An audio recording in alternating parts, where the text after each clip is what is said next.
बकरे की अम्मा कब तक खैर मनाएगी, आप देखते रहिए बस। तो मौलाना भूल गया कि शासन किसका है।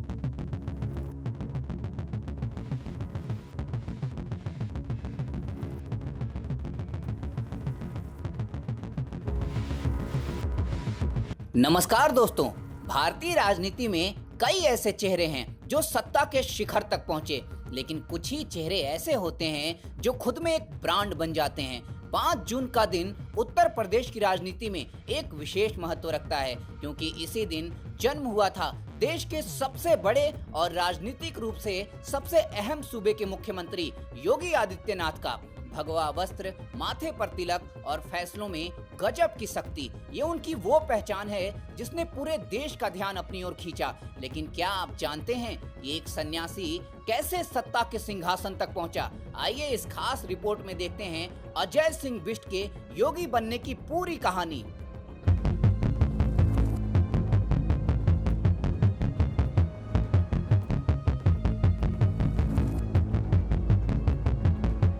कहानी शुरू होती है 5 जून 1972 से। उत्तराखंड के पौड़ी गढ़वाल के एक छोटे से गांव पंचूर में एक राजपूत परिवार में एक लड़के का जन्म हुआ। नाम रखा गया अजय सिंह बिष्ट। बचपन से ही शांत स्वभाव और पढ़ाई में तेज अजय ने साइंस से अपना ग्रेजुएशन पूरा किया, लेकिन किस्मत ने उनके लिए कुछ और ही स्क्रिप्ट लिखी थी। 90s के दशक में राम मंदिर आंदोलन चरम पर था। इसी दौरान अजय सिंह बिष्ट अपने घर परिवार और पहाड़ों को छोड़कर गोरखपुर आ गए। यहाँ उनकी मुलाकात गोरक्ष पीठ के महंत अवैधनाथ से हुई। 22 साल की उम्र में सांसारिक मोह माया त्याग कर अजय ने संन्यास ले लिया और उनके गुरु ने उन्हें एक नया नाम दिया, योगी आदित्यनाथ। मठ की जिम्मेदारियों के साथ साथ योगी का राजनीतिक सफर भी शुरू हो चुका था। 1998 के लोकसभा चुनाव में उनके गुरु महंत अवैधनाथ ने राजनीति से संन्यास ले लिया और अपनी राजनीतिक विरासत योगी को सौंप दी।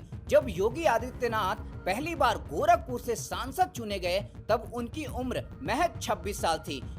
इतनी कम उम्र में संसद पहुंचने वाले वे उस समय के सबसे युवा सांसद थे। अपनी बेबाक बयानबाजी और कट्टर छवि के चलते वे जल्द ही पूर्वांचल के सबसे बड़े नेता बन गए। ताकत का एहसास कराने की आवश्यकता है। ये कौन मौलाना हैदराबाद से बोलता है, कौन कहां से बोलता है, इसलिए बहुत चिंता मत करिए, क्योंकि बकरे की अम्मा कब तक खैर मनाएगी, आप देखते रहिए बस। गोरखपुर से लगातार 5 बार सांसद चुने जाने का उनका रिकॉर्ड बताता है कि जनता के बीच उनकी पकड़ कितनी मजबूत हो गई थी। 2017 का साल उत्तर प्रदेश की राजनीति में एक भूचाल लेकर आया। बीजेपी को प्रचंड बहुमत मिला और पार्टी के आला कमान ने सूबे की कमान योगी आदित्यनाथ के हाथों में सौंप दी। आदित्यनाथ योगी, ईश्वर की शपथ लेता हूं। तो मौलाना भूल गया कि शासन किसका है। मुख्यमंत्री बनते ही उन्होंने उत्तर प्रदेश की छवि बदलने का बीड़ा उठाया। सबसे ज्यादा चर्चा में रहा उनका लॉ एंड ऑर्डर यानी कानून व्यवस्था का मॉडल। अपराधियों और माफियाओं पर उनके सख्त एक्शन ने उन्हें जनता के बीच बुलडोजर बाबा का नाम दिया। पश्चिमी यूपी के नोएडा की चमचमाती इमारतों से लेकर पूर्वांचल के सोनभद्र के ग्रामीण इलाकों तक उनके कड़े फैसलों और प्रशासनिक शक्ति का असर साफ महसूस किया गया। 2022 में दोबारा सत्ता में वापसी कर उन्होंने 37 साल का वो रिकॉर्ड भी तोड़ दिया जहां कोई मुख्यमंत्री अपना कार्यकाल पूरा कर लगातार दूसरी बार सत्ता में वापस लौटा हो।